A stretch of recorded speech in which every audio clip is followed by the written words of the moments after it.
There's nothing that God hates more than sloth and laziness. If God were to create a man and that man were to sit around and do fuck all, God will frown upon you. It's why you're never lucky. If you're listening to this and you think I'm never lucky, I'll tell you why, because God dislikes you because you're fucking lazy. Start to work. Start to show God the beauty of his own creations. You'll be amazed how lucky you'll become. God is unhappy with these people.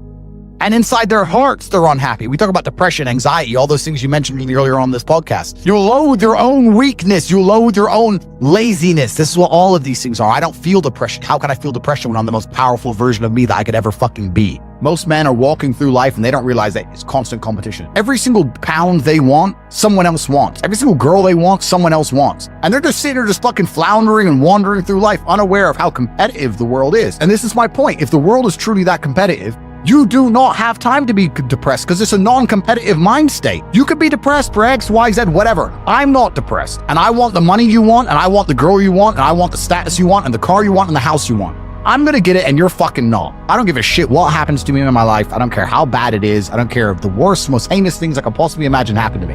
I know that my sadness, my depression will be temporary because I will never stay a loser. It is against my creed. It's not my DNA. All of your minds are broken. You can't even focus on anything anymore. You're right. You are constantly distracted to the point where you can't even appreciate the good things in your life.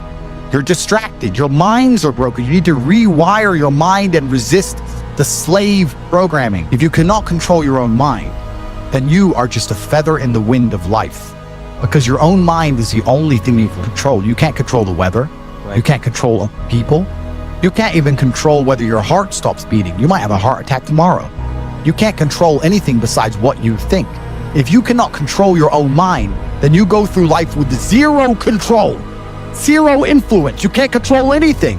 You're just a feather in the wind, waiting for life to blow you from happy place to sad place to happy place to sad place, completely hoping on the gods to be fortunate to you, because if any genuine discomfort comes your way, you're fucked. It's so easy to win if you can control your own mind.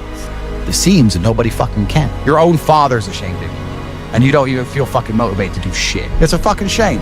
You're to go and look your father in the eye and said, you know what, I could have been a UFC champion. I could have been a multi-millionaire, I could have been a race car driver, I could have been a fucking nuclear physicist, could have done all these things, but I was busy on Pornhub. You think he's gonna be proud of you? Fuck no. People who go, yes, I'm wasting my potential. Those are the ones who have potential. The ones who stand up and go, I am wasting my potential, I could be anything, and I am not that yet.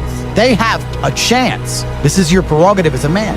But you need to be instilled with a sense of duty to your bloodline. You must want it. You need to want it deep inside your soul. I can't die as anything less than emperor. As a man, if you don't make yourself valuable, you have no value. You have to get up and do it.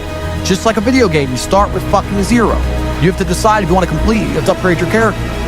So I find it amazing that men are going to play video games and fuck about and waste their time instead of upgrading their character. Everyone knows what to do. You know what you have to do. If you had to become the most dangerous, intelligent, respectable man on the planet, you know you're supposed to go to the gym. You know you're supposed to train, learn how to fight. You know all these things. You don't do them. That's your decision. It's your prerogative. I didn't make that choice. I made the choice to do it all. I decided all.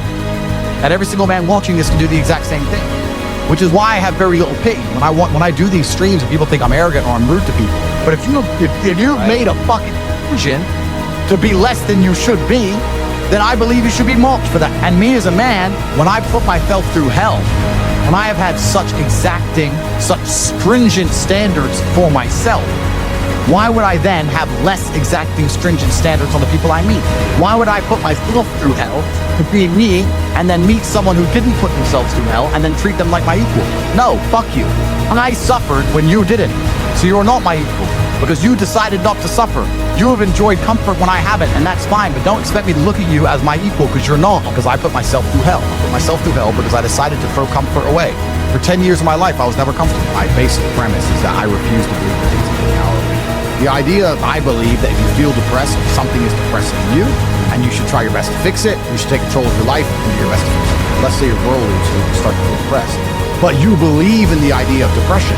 You're now going to start diagnosing yourself as clinically depressed, self-hypnosing yourself into hypnotizing yourself to being clinically depressed. And it's amazing how you can speak things into existence. I cannot become depressed because I don't believe in it. Let's pretend I'm completely wrong, right? The best option, the best thing to do is still to get up, be an adult, control your emotions, be stoic, and do the things you're supposed to do day after day. Laying in bed and doing nothing is never going to be the best option. The best option is still to go to the gym, to work hard, to run your business, and be successful. So it doesn't matter. We're talking about the different positions on the chessboard. But if the rules of the game remain the same, regardless of the position you're still trying to win, you still have to do the same things. So does it even matter at this point? If you come along and say he's depressed because of X and he's depressed because of Y and he's depressed because of Z, and the answer to all of them is still the same thing, then I don't give a fuck why you're depressed. Yeah, well, what I'm saying is you're playing a game and it's a competitive game and you need to build a mindset that allows you to be ultra competitive. And if you want to sit there and say, no, I want a non-competitive mindset, then fine. You know what you call people who do not win competitions? Losers. Correct. This is just a bottom line of life. And it's kind of interesting because everyone pretends they give a fuck, but nobody does. Especially women. Women truly don't give a fuck. If you ask a woman the kind of man she wants, she will never say depressed or sad. Ever. She wants a man who is ultra capable, ultra competent. They want someone who is fun and spontaneous and charismatic and successful. They don't have time for sad dudes. They don't care. So the world doesn't care. The world has never given a shit about sad men. So if you're going to sit there and self-diagnose yourself as a sad man, you're going to have a shit life and nobody's ever going to give a fuck and you're going to perpetually lose forever.